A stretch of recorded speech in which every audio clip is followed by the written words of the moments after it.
Hello बच्चों, आज हम लोग क्लास 10th की कृतिका भाग 2 का पहला पाठ पढ़ने जा रहे हैं, माता का आंचल, जिसके लेखक हैं शिव पूजन सहाय। तो सबसे पहले शिव पूजन सहाय के बारे में पढ़ते हैं।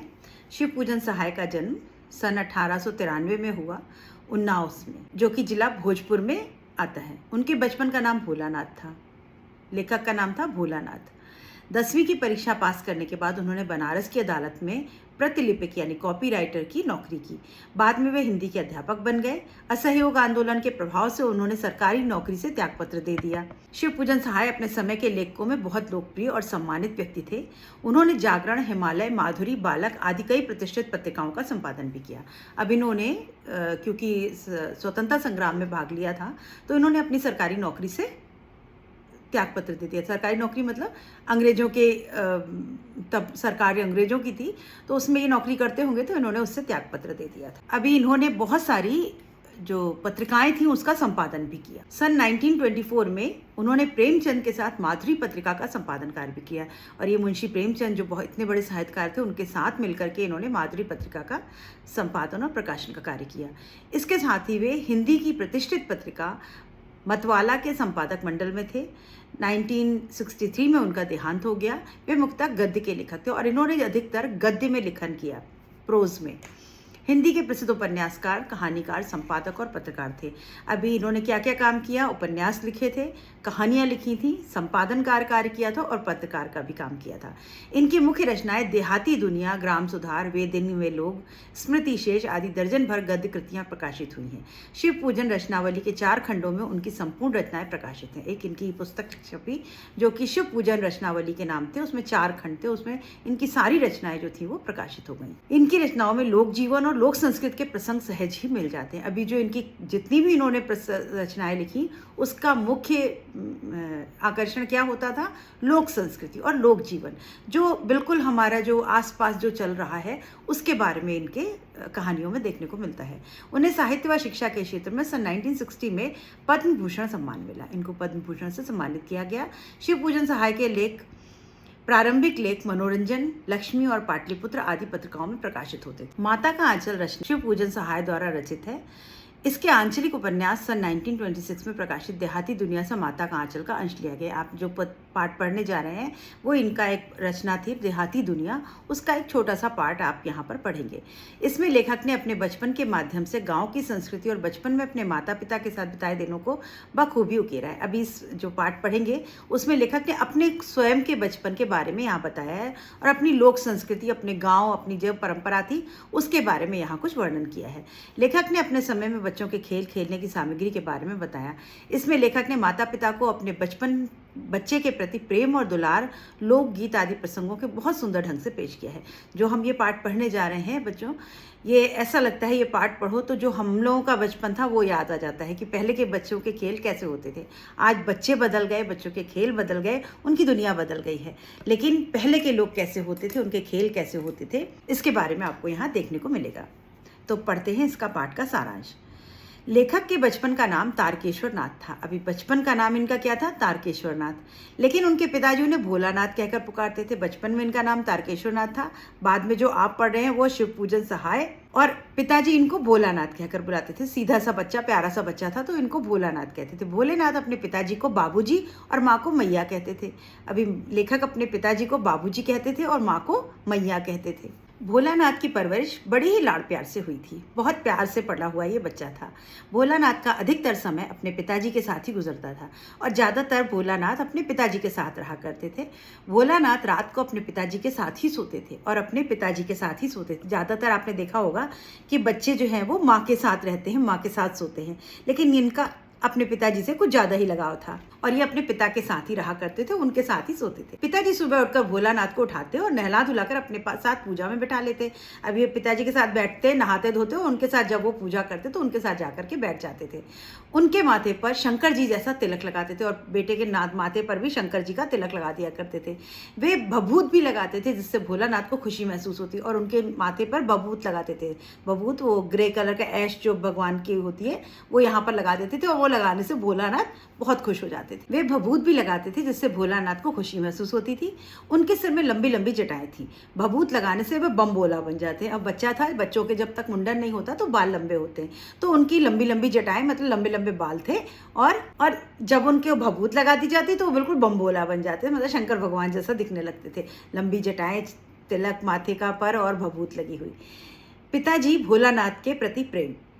माता का आंचल जो पाठ हम पढ़ रहे हैं उसकी समरी है यहाँ पर कि बाबूजी के रामायण पाठ करते समय भोलानाथ आईने में अपना मुंह निहारते रहते। जितनी देर पिताजी पाठ कर रहे होते थे यह शीशा लेकर के अपना मुंह देखा करते थे उसमें। उनके पिताजी पूजा खत्म करने के बाद अपनी रामनामा बही पर 1000 राम नाम लिखते थे। रामनामा बही पहले के समय में लोग क्या करते थे, अपनी एक किताब लेकर उस पर लाल रंग के पेन से या स्याही से राम नाम राम राम राम सीताराम लिखा करते थे 1000 बार, दिन में एक बार। तो वो लिख रहे थे राम नाम बही। 500 बार कागज के छोटे छोटे टुकड़ों पर राम नाम लेकर आटे की गोलियों में लपेटते और उन गोलियों को लेकर गंगा जी की ओर चल पड़ते। गंगा जी के तट पर पहुंचकर आटे की गोलियां मछलियों को खिलाते।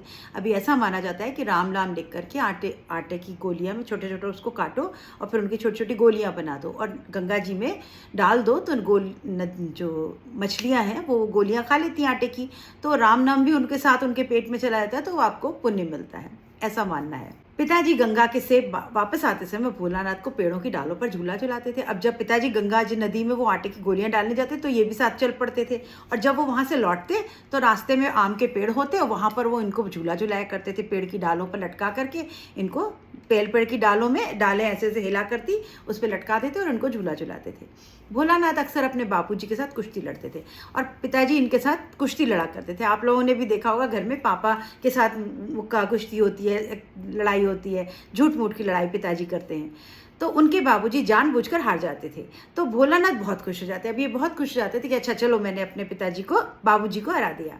भोलानाथ उनकी छाती पर लेटकर उनकी मूंछों को उखाड़ने का प्रयास करते। अब उनके यहाँ छाती पर बैठ जाते, बच्चे छोटे बच्चे थे, और उनकी मूंछों को कस के खींचा करते थे, उखाड़ने की कोशिश करते थे।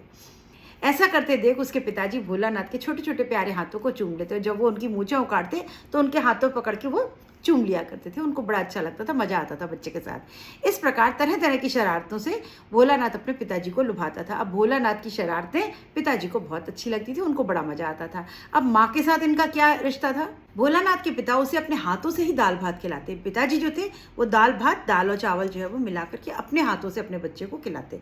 परंतु माँ को कहाँ संतुष्टि मिलती है। माँ अक्सर पिताजी से कहती तुम थोड़ा थोड़ा खिलाते हो, इससे उसका मन भर जाता है, परंतु पेट नहीं भरता। माँ तरह तरह से चिड़ियों के नाम ले लेकर भोलानाथ को खाना खिलाती। माँ जो है जब पिताजी खिलाते तो माँ को मजा नहीं आता। माँ कहती तुम ठीक से नहीं खिलाते हो, तुम जरा जरा से खिलाते हो, जब तक तुम इतना खिलाते हो तो उसका पेट भर जाता है, फिर वो भूखा रह जाता है। माँ बड़े बड़े कौर खिला देती थी, और जब ये मन इनकार करते थे कहते देखो देखो चिड़िया आई, चिड़िया के हाथ का, एक चिड़िया के बच्चे का, एक चिड़िया के पापा का, ऐसे करके खाना खिलाते हैं ना छोटे बच्चों को। आजकल के बच्चों को नहीं, पहले के ज़माने, आजकल के बच्चों को तो टीवी लगा दो, मोबाइल लगा दो और वो खाना खा लेते हैं, कार्टून फिल्म लगा दो। तो माँ जो थी वो चिड़िया का नाम ले लेकर के भोलानाथ को खाना खिलाती थी। माँ का मन करता कि किसी तरह बच्चा अधिक खाना खा ले। मम्मी को क्या लगता है, हमेशा सबकी मम्मी को लगता है कि मैं अपने बेटे को कैसे ज़्यादा से ज़्यादा खाना खिला दूँ। माँ तरह तरह की बातें बनाकर दाल भात भोलानाथ को खिलाती थी। उनके मना करने के बाद भी माँ उन्हें बड़े प्यार से तोता, मैना, कबूतर, हंस, मोर आदि की बनावटी नाम से टुकड़े बनाकर उन्हें खिलाती रहती थी। अब माँ कैसे भी करके उनको बहुत सारा खाना खिला देती थी।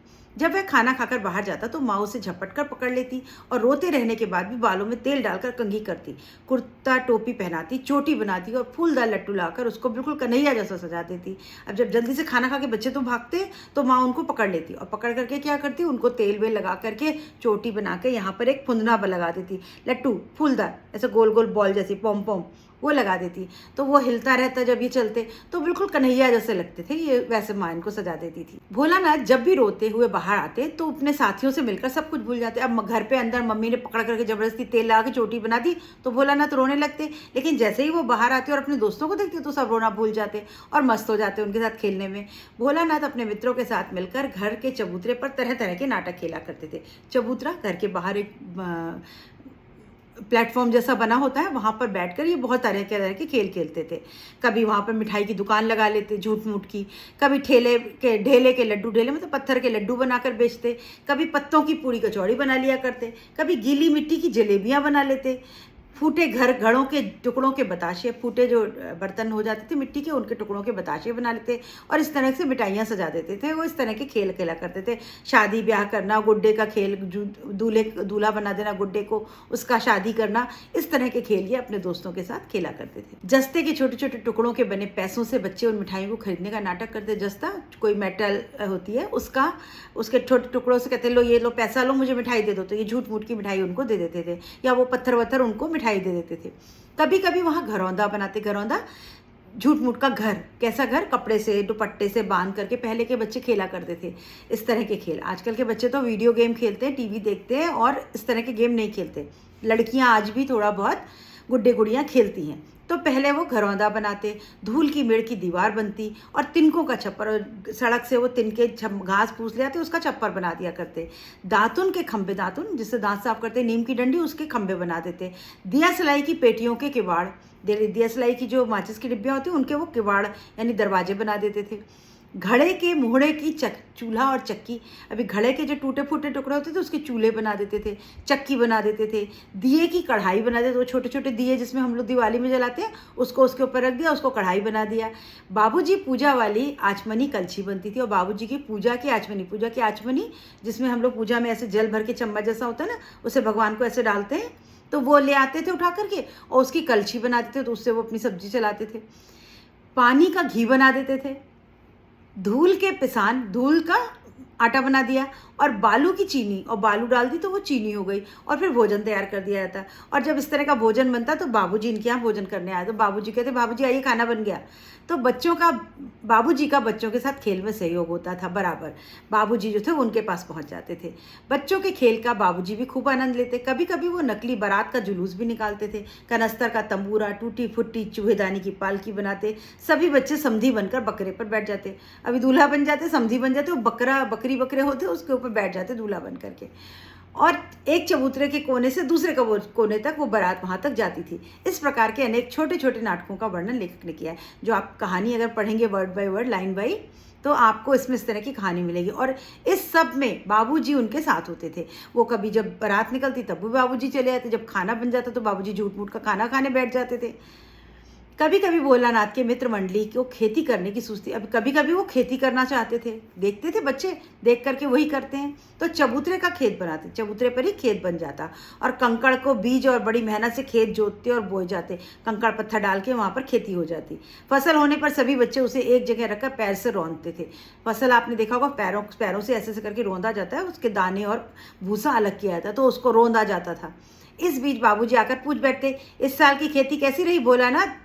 फिर सब खेल छोड़कर हंसते हुए भाग जाते। जैसे ही बाबूजी आते और कुछ पूछते तो ये लोग सब हंसते हंसते भाग जाते थे। तो इस तरह की शरारतें भोलानाथ अपने बचपन में करते थे। एक दिन सारे बच्चे आम के बाग में खेल रहे थे, तभी आंधी के बाद बारिश होने लगी। अब एक दिन की बात है, बच्चे बाग में खेल रहे होंगे, आंधी आई और फिर बारिश होने लग गई। जब बारिश बंद हुई तो वहाँ पर बहुत सारे बिच्छू निकल आए। अभी गाँव में जो खेत होते हैं, मिट्टी होती है, वहाँ पर बारिश के बाद उसमें ज़मीन में से बिच्छू, केचुए, सांप निकल आते हैं। तो वहाँ पर बारिश हुई और बहुत सारे बिच्छू निकल आए। उनको देख करके बच्चे डर के भागने लगे। बच्चे तब तक वहीं खेल रहे थे, तो बच्चे सब भागने लग गए। संयोग से उन्हें रास्ते में बूढ़ा मूसन तिवारी मिल गया। अभी एक मूसन तिवारी जो था वो वहाँ पर मिल गया, तिवारी जी थे, वो वहाँ पर मिल गए। भोलानाथ और उसके दोस्त बैजू ने उन्हें खूब चिढ़ाया। तो भोलानाथ के जो दोस्त थे वो और भोलानाथ सब ने मिल करके उनको मास्टर जी को खूब चिढ़ाया। फिर क्या था, बैजू को देखा देखी सारे बच्चे मूसन तिवारी को चिढ़ाने लग गए। सारे लोग बच्चे जो हैं वो मूसन तिवारी को चिढ़ाने लगे। मूसन तिवारी बच्चों का पीछा करते हुए उनकी पाठशाला पहुँचे। अब ये लोग बच्चे वो उनके पीछे पीछे डंडा लेकर के बच्चों के पीछे पीछे उनकी पाठशाला तक पहुंच गए कि ये बच्चे मुझे चिढ़ा रहे थे। तिवारी ने उनकी शिकायत गुरुजी से कर दी। तिवारी जी ने इनके मास्टर जी से कहा, देखिए ये बच्चे हमें चिढ़ा रहे हैं। स्कूल में जब उन्होंने शिकायत की तो गुरुजी ने भोलानाथ की खूब खबर ली। अब गुरुजी ने भोलानाथ को खूब पीटा। भोलानाथ के पिताजी ये खबर सुनकर पाठशाला गए और बच्चों को दुलराने गए। जब पिताजी को पता चला कि मास्टर जी मार रहे तो वो बच्चे के पास गए और उसको दुलराने लगे, मतलब बड़ा प्यार किया। भोलानाथ ने रो रो कर बुरा हाल करा हुआ था। फिर उसने पिताजी से, गुरुजी से विनती की और भोलानाथ को घर लेकर चले गए। फिर उन्होंने मास्टर जी से कहा, भाई छोड़ दीजिए, माफ़ कर दीजिए भोलानाथ को, और उसको लेकर के वो घर आ गए। रास्ते में भोलानाथ अपने मित्रों को खेलता देखकर उनके साथ खेलने लग गया। अब जब वो लेके आ रहे थे तो गोदी लिया हुआ था, गोदी पे पीछे भोलानाथ जो है वो रो रहे थे, लंबे लंबे आंसू तो सिसक सिसक के।